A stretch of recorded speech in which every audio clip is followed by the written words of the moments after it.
This is episode 58 of the March of History, the Fate of Crassus. In our last episode, Crassus blundered his army right into a desert trap set by the Parthian general Surena, and then all day long the Parthians rained arrow after arrow down on the Roman army as they were simultaneously besieged by heat and thirst in the desert. And in the most personal blow of the Battle of Carrhae for Crassus, his dear son, Publius, was killed.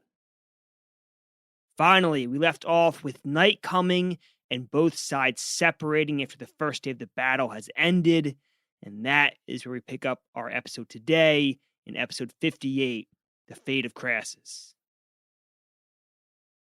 That night, after the first day of the Battle of Carrhae, is a horrible and anxious night for the Roman army.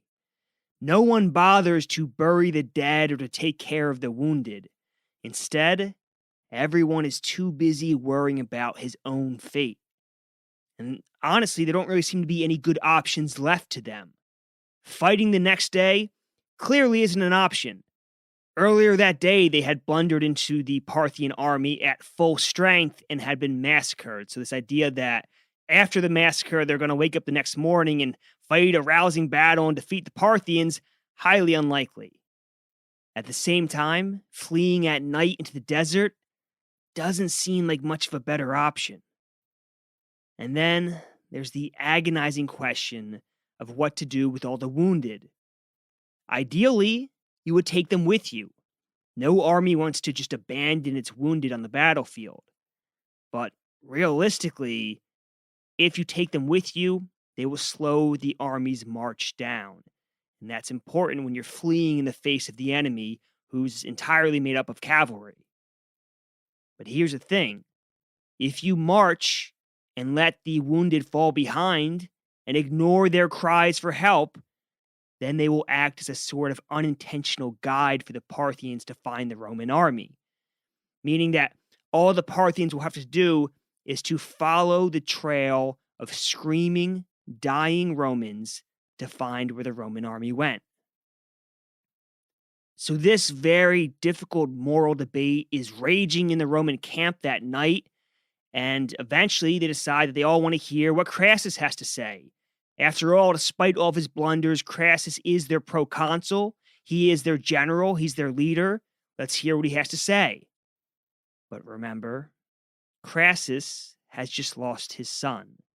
His son has been killed, beheaded, and his son's head has been paraded before him and the entire Roman army just earlier that day. And it seems that this, combined with the stunning defeat of Crassus's army, combined to break Crassus. Ancient biographer Plutarch describes Crassus's condition when his officers come to hear his thoughts on this debate. He says, quote, "But he," meaning Crassus, "wrapped his cloak around him and hid himself where he lay as an example to ordinary minds of the caprice of fortune, but to the wise of inconsiderateness and ambition, who, not content to be superior to so many millions of men, being inferior to two, esteemed himself as the lowest of all." End quote. So the army went to Crassus to hear his thoughts, and Crassus just laid where he was and hid himself in his cloak, too in shock and perhaps too depressed to say anything at all. And Plutarch says he had been brought low to such condition because he had not been content to be master over millions of men throughout the Roman Republic. But instead, Crassus saw two men above him, Pompey and Caesar. And so because of this, he thought of himself as the lowest person in the Republic. And what Plutarch is saying here is the ancient version of appreciate what you have. Don't compare yourself to others. which Crassus failed to do. Or, as the saying goes, it's one of my favorite sayings, comparison is the thief of joy. Crassus had so much in life, the third man in the entire Roman world. And now look at him, brought low to nothing by his ambition, by his greed, by his attempt to equal the feats of Caesar and Pompey rather than appreciating what he had.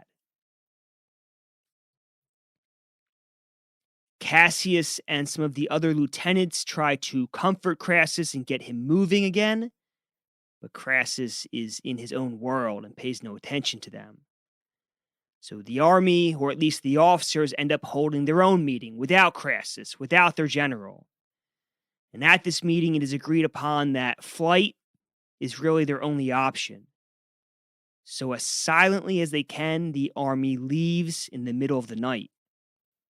But this flight, without the leadership of their general, is a disorganized and anxious one. Right away, when the army starts to leave, the sick and wounded realize that they are being left behind, and they start shouting out and lamenting. Despite the piteous cries of their wounded comrades, the Roman army marches on. But like I said, the army is anxious and shaken up after their loss only earlier that day. It's the night after the battle. So at various times throughout the night as they march, they think the enemy is coming. And so they would either change direction to try to avoid the enemy or stop in their march and fall to battle formation to wait the enemy and fight them, only to realize that no one is coming at all. Their nerves are shot. They're jumping at ghosts. And the Romans, being without clear leadership, aren't very decisive either. At times, they stop to pick up some of the wounded that are following behind. I guess their piteous cries got the best of them and they wanted to help these men. Other times, the Roman army stops to put some of the wounded down and leave them behind. I guess realizing that they're moving too slow in carrying the wounded soldiers. And so this nighttime flight of the Roman army is slow, it is disorganized, and it lacks clear direction. The nearest city the Romans are heading for is Carrhae, and so the battle becomes known as the Battle of Carrhae. But the first that Carrhae, the city, actually hears of this battle is from a Roman man named Ignatius. Ignatius reaches the city with 300 horse well before the rest of the army at midnight, and Ignatius simply yells to the sentries of the city in Latin, and they're not in Italy, but he yells in Latin and tells them to tell their governor that Crassus has fought a great battle with the Parthians. And then he rides away. He doesn't even give them his name or the result of the battle, just that Crassus has fought a great battle, and then rides away. And in doing this, Ignatius saves himself and his men with him, but loses his reputation. Now, this governor of Carrhae must have been an intelligent man because he guesses that all is not well considering the confused and rushed way the message was delivered to him. So he orders his garrison to arms in the city and goes out to meet Crassus and welcomes him and the remainder of the Roman army into Carrhae. So with the Roman army having reached some modicum of safety, the next morning arrives, and the Parthians go to the Roman camp that they had left the night before, and there they find many wounded and dying Romans there. Plutarch says they put no less than 4,000 men to the sword.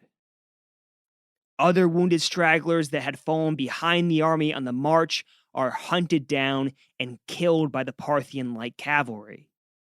Then the Parthians come across a sizable contingent of Romans, 4 cohorts that had gotten separated from the main Roman army in the night and never found their way to Carrhae. And upon seeing the Parthians coming, these 4 cohorts of Romans retreat to a small hill. The Parthians then surround them on this hill and begin killing them in an absolute slaughter. Finally, when there are only 20 Romans left, these Romans draw their swords and charge the Parthian ranks where they're at their thickest.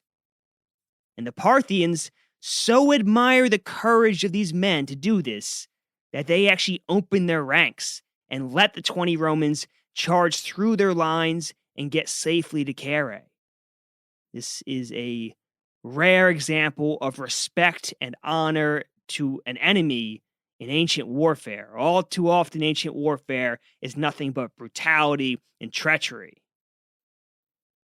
Now, at this point, Surena isn't sure if Crassus is in Carrhae or if he's already fled Carrhae. If he isn't in Carrhae, Surena hardly thinks the city is worth putting under siege. His goal is to catch Crassus. He doesn't really care about a bunch of Roman soldiers sitting in a city like Carrhae. He can deal with them at his own convenience. He needs to catch Crassus. So, Surena sends his interpreter to Carrhae, and outside the city walls, the interpreter calls in Latin for Crassus or Cassius, and says that Surena, his general, desires to have a conference with them.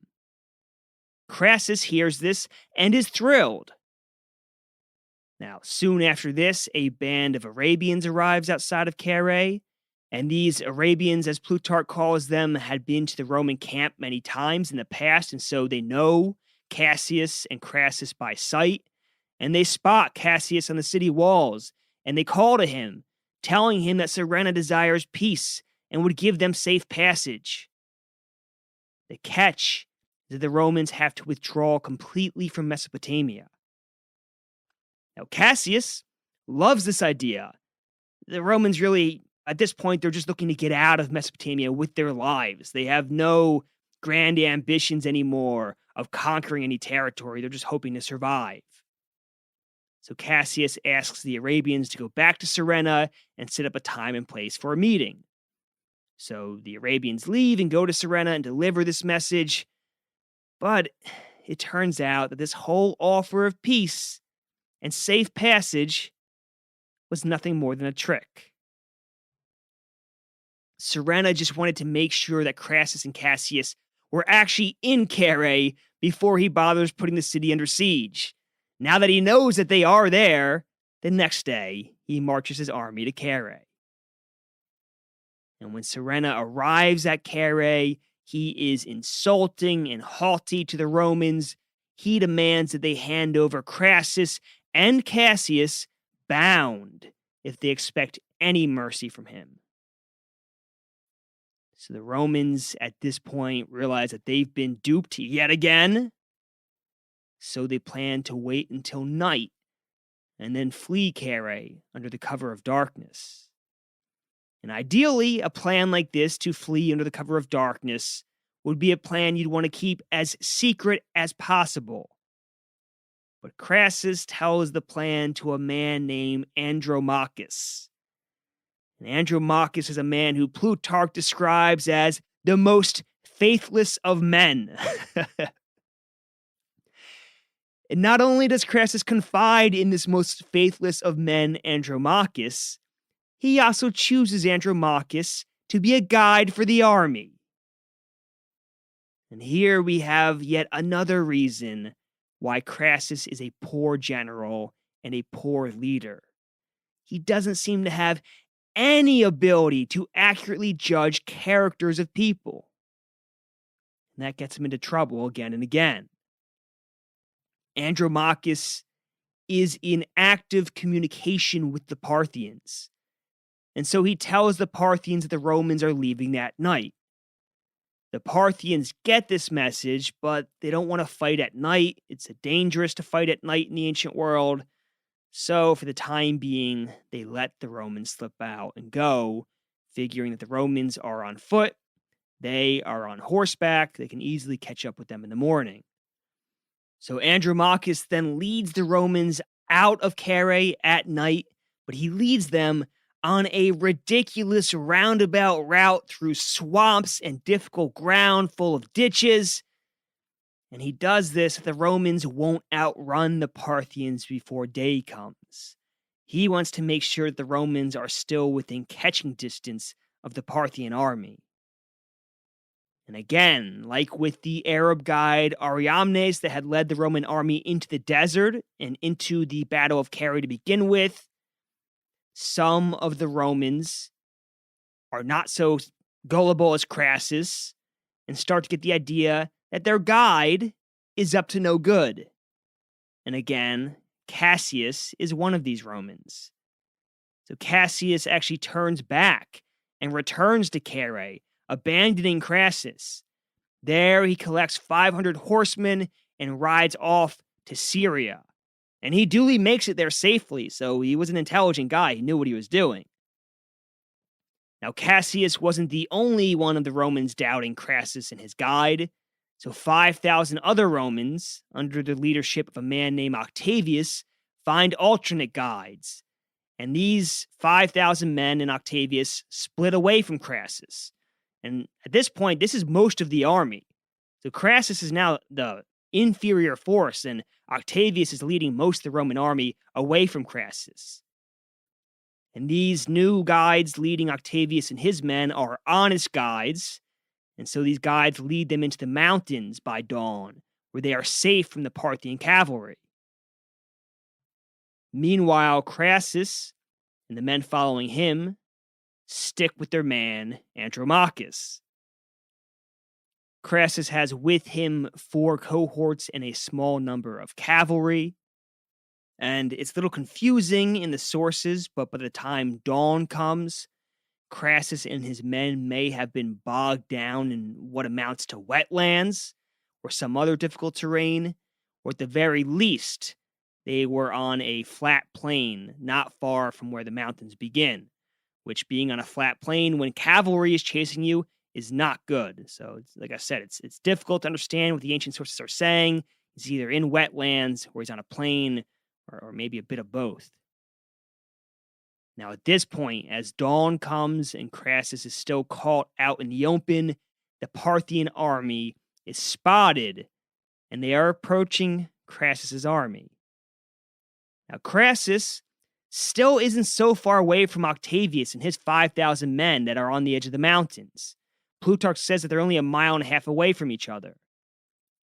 But for some reason, instead of marching toward Octavius and towards the safety of the mountains, Crassus has his force march to a small hill, which isn't a very good defensive position. Now, Octavius and his men see what's happening from their high vantage point in the beginning of the mountains. They see Crassus and his men on a small hill and the Parthians coming towards them. It's clear that the situation is desperate. So Octavius hurries down from his high ground in the mountains and goes to Crassus's defense. And at first, only a few of the Roman men follow him, but then shame overcomes the rest of them, and they start admonishing each other for abandoning their general, and soon the whole force, all 5,000 men, are moving down to join Crassus. This Roman force of 5,000 men, led by Octavius, then attacks the Parthians and does manage to chase them off. After this, the Romans surround Crassus with their shields and declare proudly that no Parthian arrow will touch their general so long as a single one of them is left alive. So it seems that despite his many blunders, Crassus hasn't fully lost the faith of his soldiers yet. Though just as important in all of this is the code of honor that governs soldiers in the Roman army. To abandon your general, regardless of his abilities or inabilities and his mistakes, was a great dishonor. It's a little akin to respecting the office of the presidency, even if you don't respect the man in the office. So at this point, Surena decides to fall back on some of his old tricks again. First, Surena has some of his men speak within earshot of some Roman prisoners that he has, and these Parthians intentionally allow themselves to be overheard, saying that the Parthian king doesn't want them to wipe out the Roman force. Instead, he wants them to make a show of treating Crassus well as a step towards reconciling Rome with Parthia. Very nice words, right?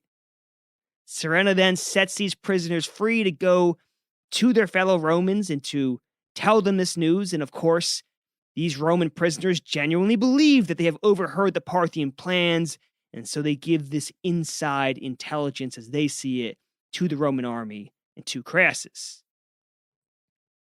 The Parthians then pull back from the Romans, and Surena rides over near the Roman lines in person with some of his officers.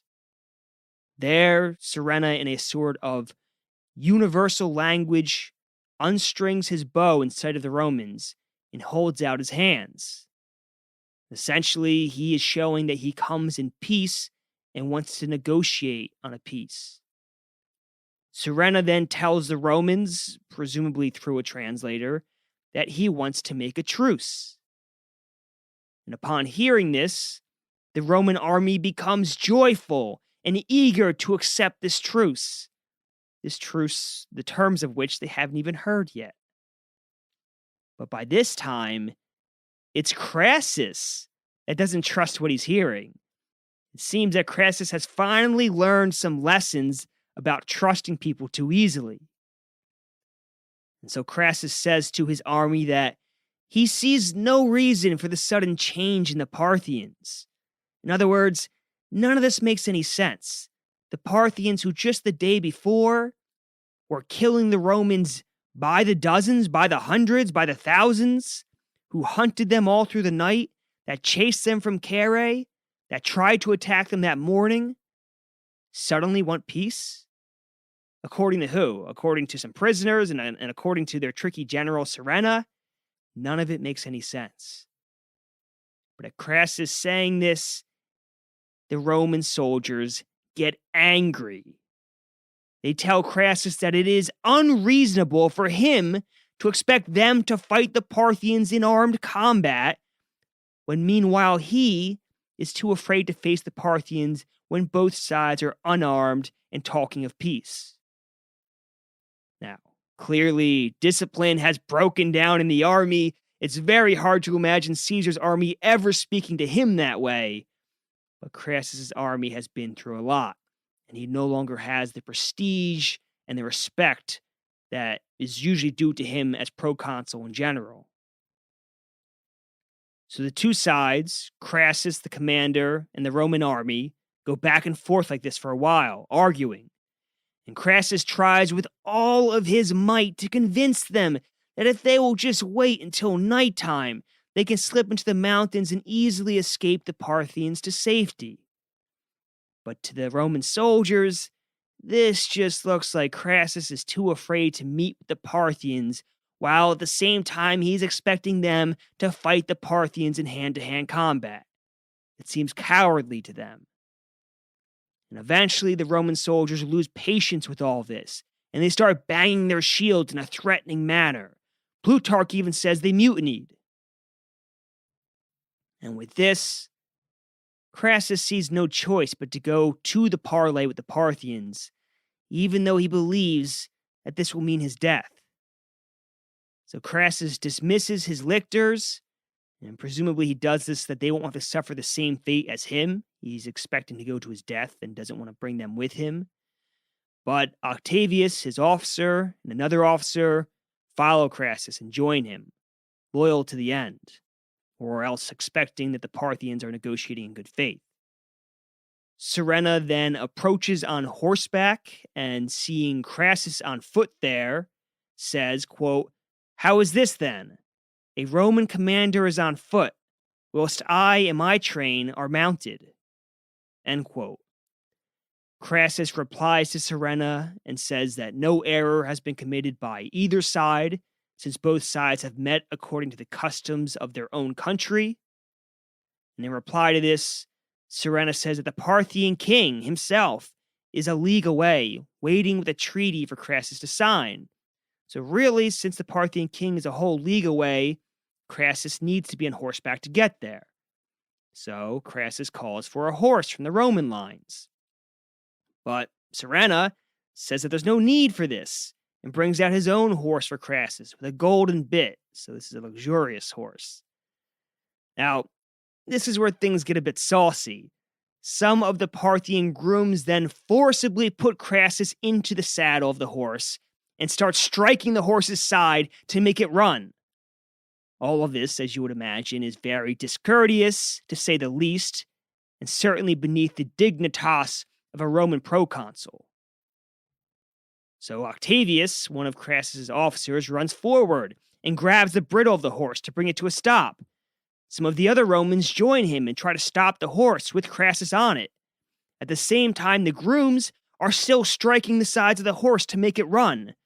So the Romans start yanking these grooms back from the horse. Eventually, this pushing and pulling turns into a fight, and soon fists are being thrown.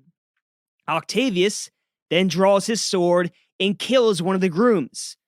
One of the Parthians then comes from behind and kills Octavius.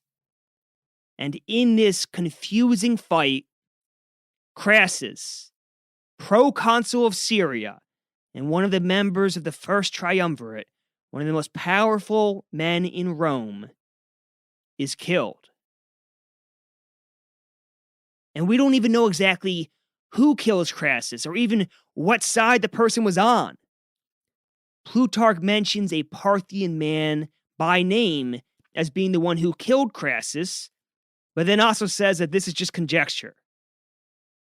Cassius Dio, on the other hand, is only certain that Crassus was killed, but doesn't even know which side killed him, saying that it may have been the Romans who killed him to prevent his capture. Either way, we do know that Crassus dies in these rather confusing and very undignified circumstances. After this, there are conflicting reports of what happens to Crassus' men. Dio Cassius says that most of them escaped, though some were hunted down. Plutarch tells a different story. He says that Surena tells the Romans that Crassus has been punished as he deserved, and that the rest of the Romans could come down from the hill without fear from him. Some of the Roman soldiers take Surena up on this offer. We aren't told their fate, but if we are to believe Surena's characters described by Plutarch, I imagine they don't fare well. Others of the Romans don't take Surena up on this. They don't trust him, and they wait until night. Then they scatter. And only a few of these men who scatter at night make it home safely, according to Plutarch. Many of the others are hunted down by locals, by Arabians, and put to death. In total, Plutarch tells us that 20,000 men from Crassus's army were killed, and 10,000 taken prisoner. As for Crassus, though he's dead now, his story isn't quite over, and this is where it gets its most colorful. There are a few very wild, colorful descriptions of what happens to Crassus' body. Cassius Dio says that the Parthians poured molten gold into Crassus' mouth in mockery of his greed. After all, Crassus had famously boasted that no man could be considered rich unless he could afford to maintain an army at his own personal expense, just like Crassus had against the Parthians. And look how that's worked out for him now. Molten gold being poured into his mouth. Plutarch, on the other hand, says that Surena has Crassus' head and his hand chopped off and sent to the king of Parthia. The king of Parthia, named Orodes II, is at that time having a wedding feast for his son, who he is marrying off to the king of Armenia's sister. This is to make peace between the two kingdoms after their war. Remember, the Armenians were on the Roman side, the Parthians defeated them, and now they're making peace, as kingdoms do, through marriage. The guests at this wedding are watching the Greek play known as the Bacchae, and a tragic actor named Jason is performing the part of the play where one of the characters holds her own son's head. As you would imagine, Jason the actor is holding a fake prop head made to look like a real human head, just as you would in a play today. And just then, as Jason is performing this part, holding this fake human head in this play, the back eye, just then, in walks a man with a real human head, the head of Crassus. This man then throws down the head in the midst of the people gathered there. The Parthians all cheer, seeing that Crassus has been defeated and Crassus is dead, beheaded. Here's his head. But the actor Jason has an incredible eye for a good dramatic opportunity, and he seizes it. Jason tosses aside the fake prop he had been using for a head. He scoops up Crassus's real head and starts using it as the prop for the famous scene from the play. The Parthians are loving this. At one point, the lines of the play have Jason saying, quote, "I claim that honor to my courage due," end quote. And he says all this while holding Crassus's real head. At this, up pops a Parthian man who had supposedly actually killed Crassus, and he tries to take Crassus's head away from the actor Jason. And he says, quote, "For it is my due and no man's else," end quote. The king of Parthia is having a blast with all of this and starts giving out rewards. Jason, the actor, even gets a whole talent for his performance with Crassus's real head. And just a side note, the back eye is still a play performed today. And you can find performances of it on YouTube and actually see the scene I'm talking about near the end of the play, where the mother holds the son's head and gives this whole impassioned speech. And you can even see the lines that Jason said. What did he say? He said, "I claim that honor to my courage due." Now, meanwhile, according to Plutarch, as all of this is happening, Surena, the man who actually defeated Crassus in the field, is not about to let all of the fun and glory go to his king. So Surena spreads the word that he is bringing Crassus alive to Seleucia. Surena then picks out the Roman prisoner who looks the most like Crassus, puts him in a woman's dress, puts him on a horse, and instructs the man to answer to the title of Crassus, an imperator. Then Surena has this fake Crassus in a woman's dress march in a mock triumph. He has lictors on camels with purses hanging from their fasces and human heads stuck on the ends of the axes, still bleeding. He also has trumpeters march with them, along with a band of singing women who sing abusive songs about Crassus's effeminacy and cowardliness. Surena has this grotesque parade march through Seleucia to let everyone know of his great victory over Crassus.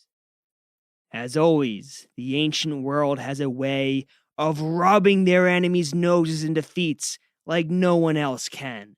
And you can just imagine the steam pouring out of proud Roman ears when they hear stories like these.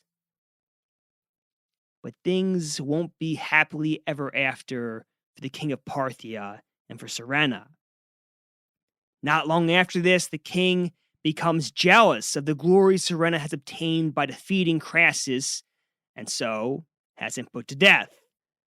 That is the problem with autocracies, is no one can shine brighter than the king or the autocrat, and inevitably, if you do, you get put to death.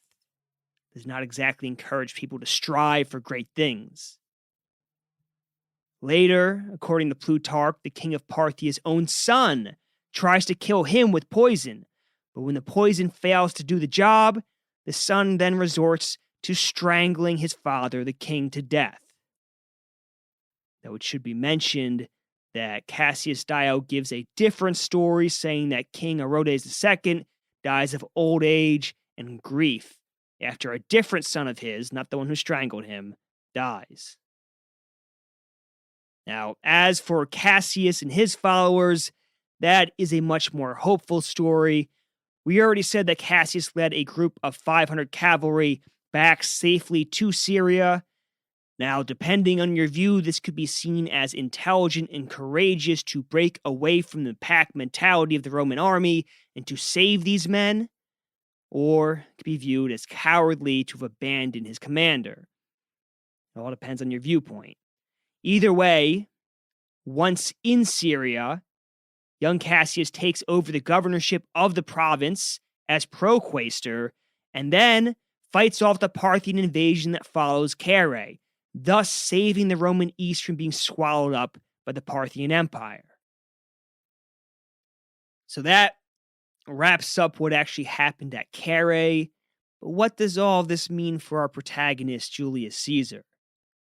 Well, as a true Roman patriot, Caesar is appalled by the destruction of nearly 7 Roman legions and the loss of their eagles, which is a matter of great pride and prestige and honor, the loss of these eagles to the Parthians, an enemy empire. And Caesar will even plan an expedition in the future to invade Parthia in payback for this humiliation. That is in the future, though. On a personal level, Caesar must be deeply saddened by the horrific deaths of his longtime benefactor and friend Marcus Crassus and his charismatic son Publius, who served Caesar so well in Gaul. These are 2 men that Caesar knew intimately, 2 men that he broke bread with and shared wine with often, and he would have been heartbroken at their deaths. But let's be honest, at his heart, Caesar is a political animal. And the political ramifications of Crassus's death are massive for the entire Roman world and especially for Caesar. Remember, Julia, Caesar's daughter's death had greatly weakened the alliance that was the triumvirate. Now, Crassus's death has shattered it. There is no more triumvirate. A triumvirate, by its very nature, requires 3 people. An alliance of 3 keeps things balanced. If one of the 3 parties begins to get too high and mighty, the other 2 can gang up to put him in his place. And he knows this, so he stays on his best behavior. That's the whole point of a triumvirate. It's a delicate balance of power. But now, there are only 2 men, Pompey and Caesar, and they're no longer tied together by marriage. Now, none of this means that Caesar and Pompey become instant enemies. Their alliance still exists, but it's a lot more fragile than before. And the various actors in the Republic know this. The Optimates know this. And the Optimates never liked the triumvirate as an alliance to begin with. In fact, they've always hated it. So now they see more opportunity than ever before to split up this unholy alliance between Pompey and Caesar, to divide them from each other and turn them against each other.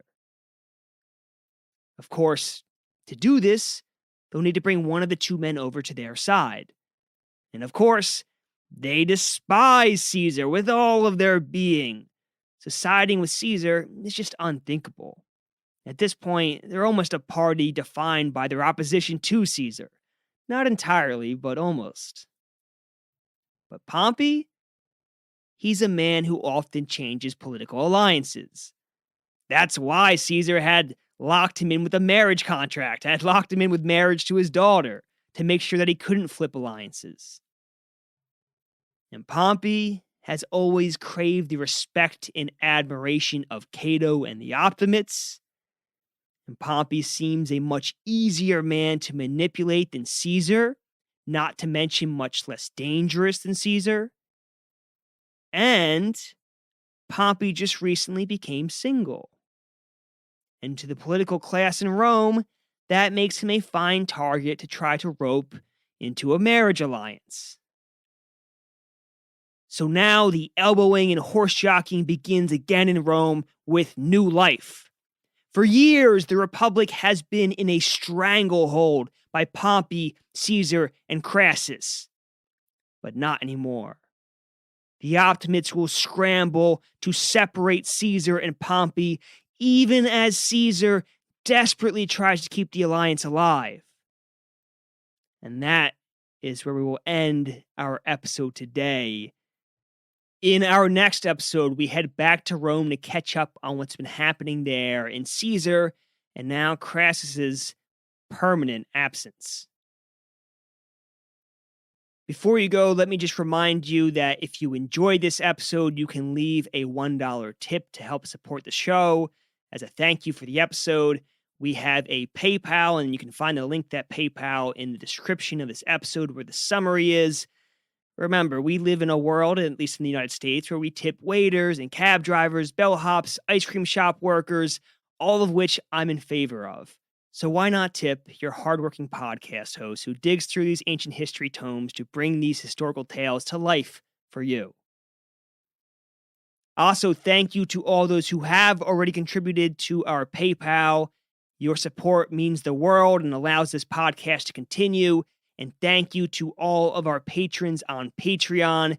The podcast, as I always say, would not be possible without your constant contributions each month. So thank you so much. And if you find yourself in a financial position where you cannot support the March of History, I completely understand. I have been there myself. But what you can do is, if you have an Apple device, is to leave a 5-star review with some things you like about the podcast so that when others search for a history podcast, they discover the March of History. Thank you all so much for listening, and I will talk to you on episode 59 of the March of History.